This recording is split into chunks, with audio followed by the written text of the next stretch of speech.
you object to migrants who are getting out of the Middle East and North Africa? Do you object to them coming to the USA?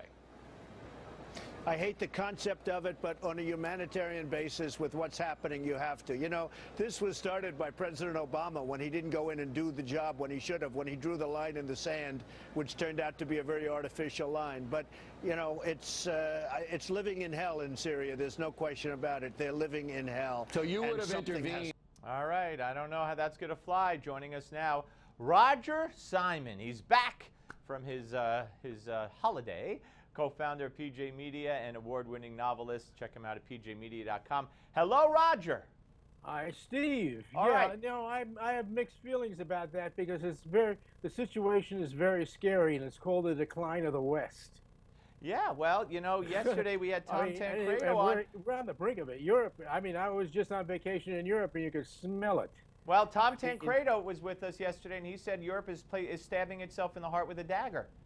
I think he's right, although, you know, you have to deal with it in a very smart way, because I think what Donald said is right. Obviously, anybody living in Syria now is living in a pure human hellhole, and has been for years. Obama, of course, is partly responsible for that, for his absolutely idiotic lie about drawing the line in the sand against Assad, and then now siding with the Iranians. I mean, he's the worst president we ever had by so much. It's not even, there's no comparison anymore.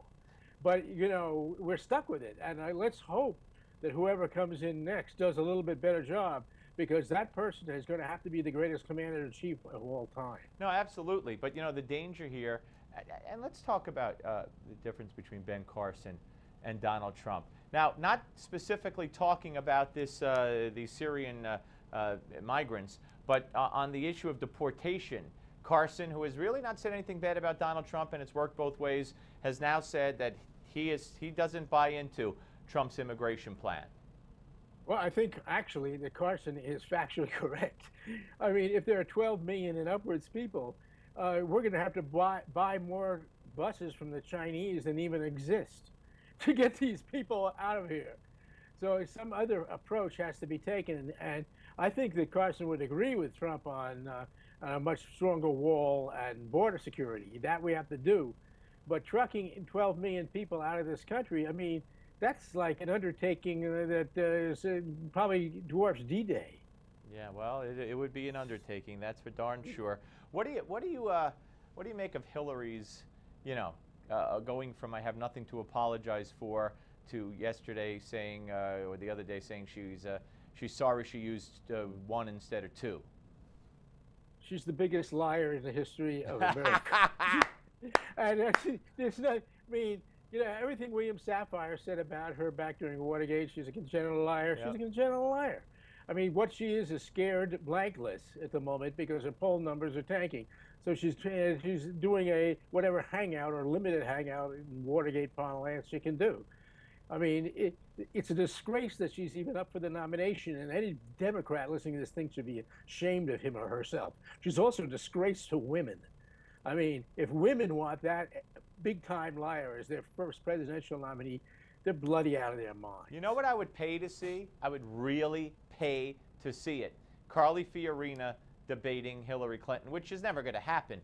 But I would love. Wouldn't you pay to see that? It would be fabulous, by the way, is Ben Carson versus Hillary Clinton, the most moral man to run for office against the least moral woman.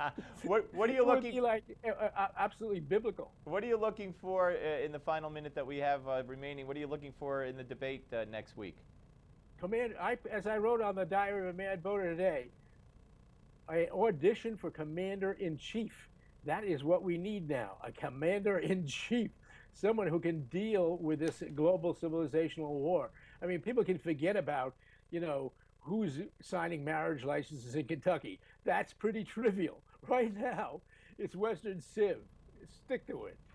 Well, you know, we could have that whole debate about how this is step one in them coming after the Catholic Church and Catholic schools and any place that teaches any. But I mean, but it's over-exaggerated. Well, right now, we have a real crisis on our hands. Well, I don't disagree with that. But next time maybe we should debate the the situation in Kentucky and see where it leads. Anyway, religious freedom, but I'm talking about emphasis. I know. All right, so check out pjmedia.com, Diary of a Mad Voter, and the great Roger Simon. Good to talk to you, sir. Adios. All right, and we'll have more of the, what's this called? Oh, yeah, the Steve Malzberg Show coming up next. Don't go away.